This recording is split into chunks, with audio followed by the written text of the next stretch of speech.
Pourquoi éviter d'avoir un petit ami lorsqu'on l'on est une jeune femme? Hello, hello, bienvenue sur ma chaîne Wifey Co. Ici, on parle de féminité, la vraie, pas celle de vos pseudo-coachs et gourous qui vous vendent des formations au prix de 1000 et 200 et votre vie ne change jamais.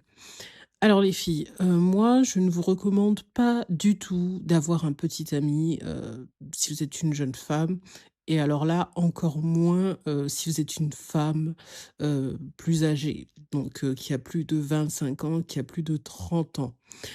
Tout simplement pourquoi? Parce qu'en fait, être petite amie, ce n'est pas, un statut. Si vous voulez vraiment des relations claires, si vous voulez quelque chose de concret, quelque chose de véritable, si vous voulez vraiment, bâtir une dynastie, si vous voulez des relations de haute qualité, être petite amie, non, ce n'est pas un statut. Heu, Pourquoi je vous dis ça? Parce que souvent, ce qui se passe quand les gens sont petites amies, surtout au niveau des femmes, c'est que, les femmes, elles vont en fait donner tout ce qui de base appartient en fait au monde de la femme, de l'épouse, de la femme qui est vraiment épousée. Elles vont, avoir des relations, je vais dire ça pour éviter d'être strikées sur YouTube. Elles vont avoir des relations S avec leurs petites amies. Elles vont, parfois habiter avec, ce petit ami. Elles vont et ça, c'est vraiment le pire, parce qu'elles vont, cohabiter avec ce petit ami, elles vont, payer des factures et cetera. Elles vont en fait, elles vont vivre une vie de couple comme si c'était des femmes, mariées qui avaient bâti une famille, depuis plusieurs années. Elles vont faire tout ce que normalement une femme mariée fait. Enfin, une femme mariée et là je parle de niveau moyen en fait. Je ne parle pas, de dans le monde, des, millionnaires ou des multimillionnaires. Parce que là, du coup, les gens à ce niveau, de fortune ont, des femmes de ménage quoi, c'est pas intéressant, pour eux. Mais là je parle, de ce qui se passe en fait en France, en moyenne. Dans la moyenne, heu c'est d'ailleurs la moyenne, en France, c'est pas le mariage en plus, c'est le concubinage. Regardez les statistiques. En 2022, c'est les statistiques de l'INSEE, donc elles sont vérifiées, approuvées par l'État. En 2022, parmi, les couples, hétérosexuels, vivant ensemble, il y a 37 de concubinage, sans mariage, sans PACS. Ouais, 11 de PACS. Je parle du PACS parce que le PACS, ce n'est pas vraiment le mariage. Donc, il y a quand même une grande partie de la population française qui est en concubinage. Alors apparemment, il y a 52 qui sont mariés. Donc la majorité des unions, heu, la majorité des unions sont dans le mariage, mais il y a une grande partie qui vit en concubinage. Par contre, l pour les nouveaux couples, la très grande majorité des premières unions commencent par le concubinage. En France, le mariage, il intervient, des années plus tard, voire jamais. Heu, D'ailleurs l'INSEE, elle vous dit que, le concubinage, c'est devenu la forme d'entrée dans la vie de couple en France. Voilà, il y a plusieurs, millions de couples qui vivent en union libre, voilà. Ça montre que le mariage, c'est plus du tout la norme en France. Donc ça, c'est un phénomène, quand même de société important. Vous pouvez, vérifier les données sur l'INSEE.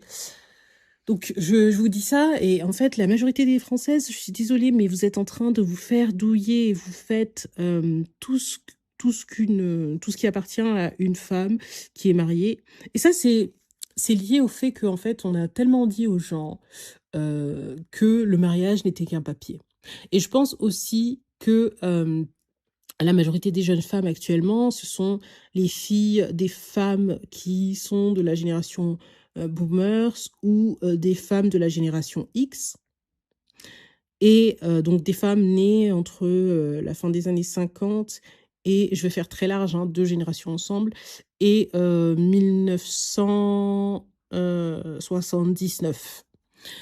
Donc ces femmes, c'est des femmes qui ont expérimenté, le féminisme, du départ, qui en plus souvent ont eu de très, mauvaises relations, de très mauvaises expériences dans leur couple.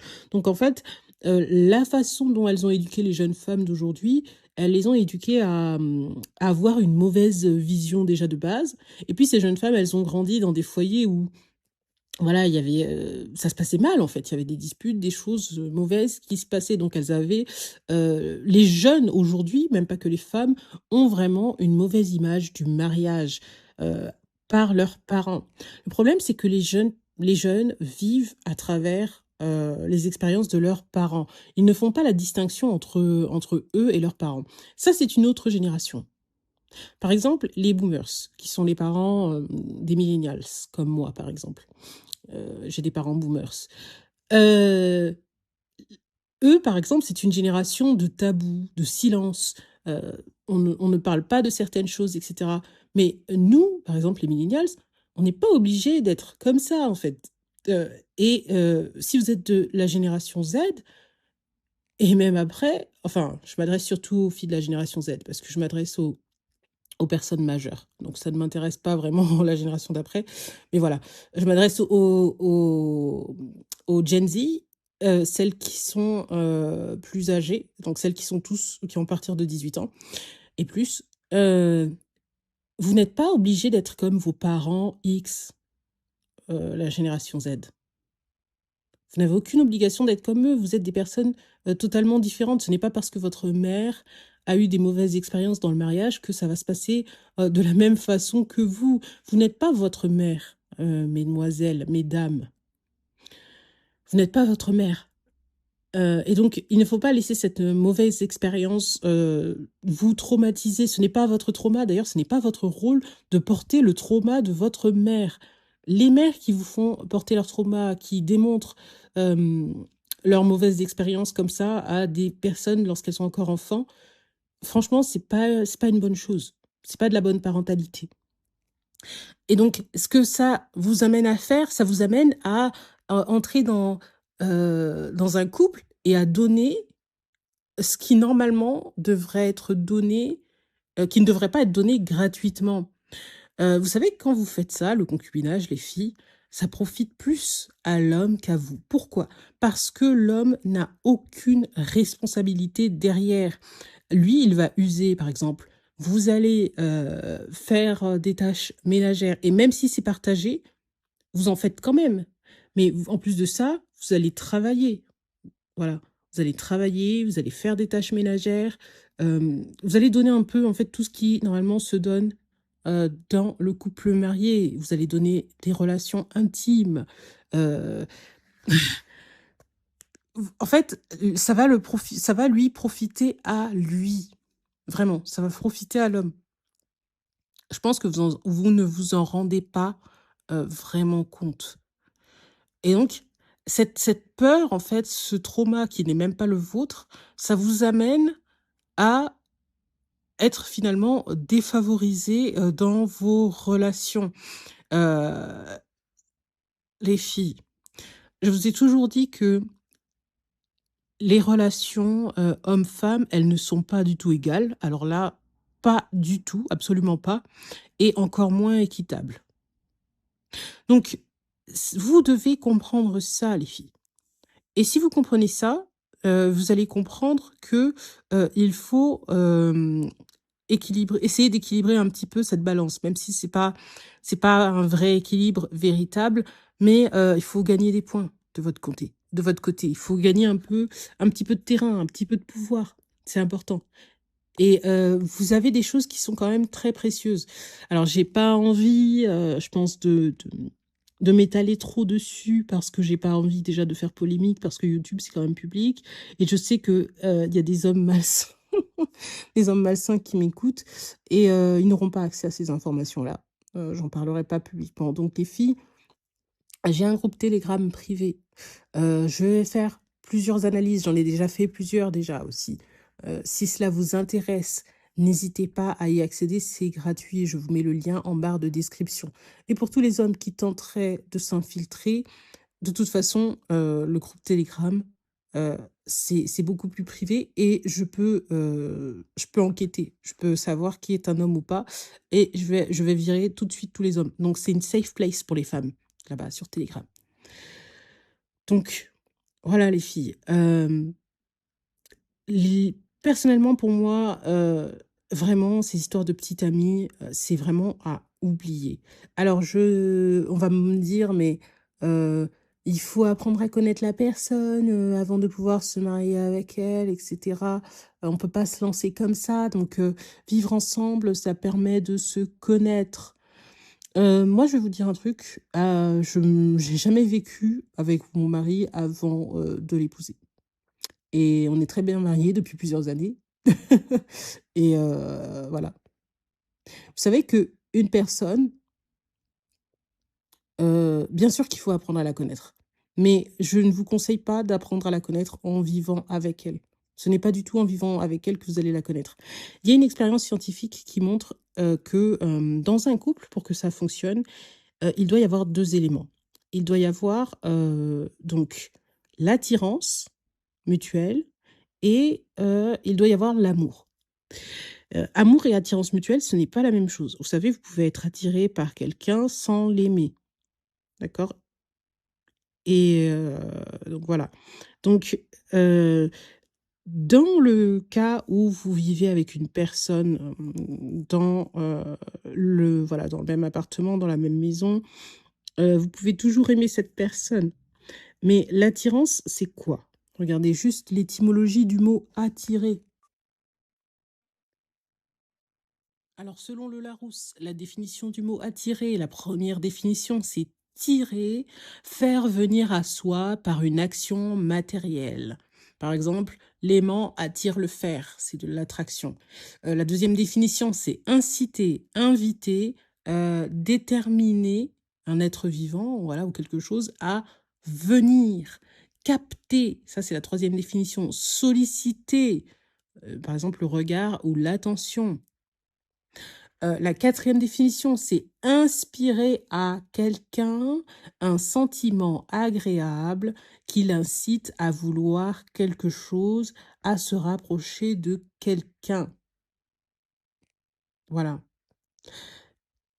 Si vous êtes au même endroit, mais vous êtes déjà, collés, vous êtes déjà proche en fait de la personne. Donc vous ne pouvez pas attirer la personne. Et donc, cette théorie scientifique, elle explique que pour, avoir de l'attraction dans le couple, il faut un éloignement. C'est pour ça que cette théorie, elle explique que ce n'est pas une bonne chose, si vous n'êtes pas mariés, d'habiter, ensemble avec votre petite amie parce qu'il va manquer l'élément d'attraction. Vous savez, hem, si vous êtes tout le temps ensemble, vous vous prenez mutuellement pour acquis. C'est pour ça que les couples mariés, ils doivent en faire plus, heu, pour garder la flamme, en fait. C'est souvent les couples mariés qui mariés et qui vivent ensemble, qui parlent, de garder la flamme, heu, allumée. Quand, par exemple, les filles, vous n'êtes pas là, parfois vous êtes absentes, eh bien, si, l'homme vous aime, si vous aimez l'homme, ça va créer un manque. Donc ça va attirer automatiquement cet homme vers vous. Il va vouloir venir vers vous. Voilà. Si vous êtes tout le temps ensemble, il n'est pas attiré par vous, tout parce que vous êtes toujours là.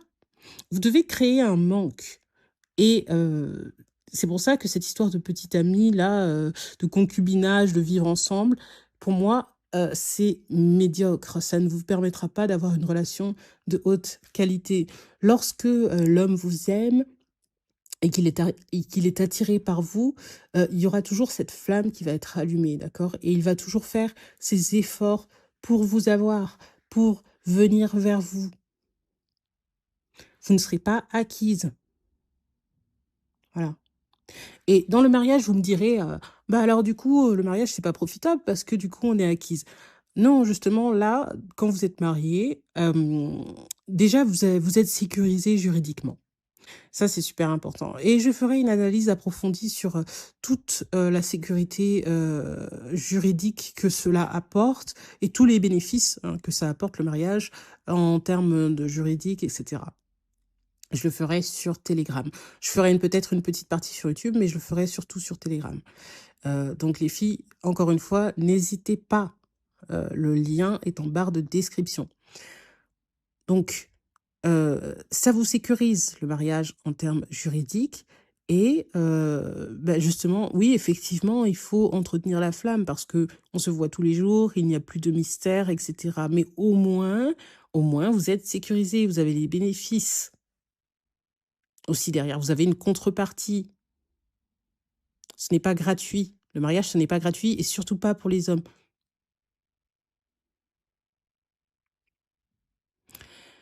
Donc voilà les filles, faites attention à ces histoires de concubinage. Faites attention aussi aux personnes qui vous disent que le mariage, ce n'est qu'un bout de papier.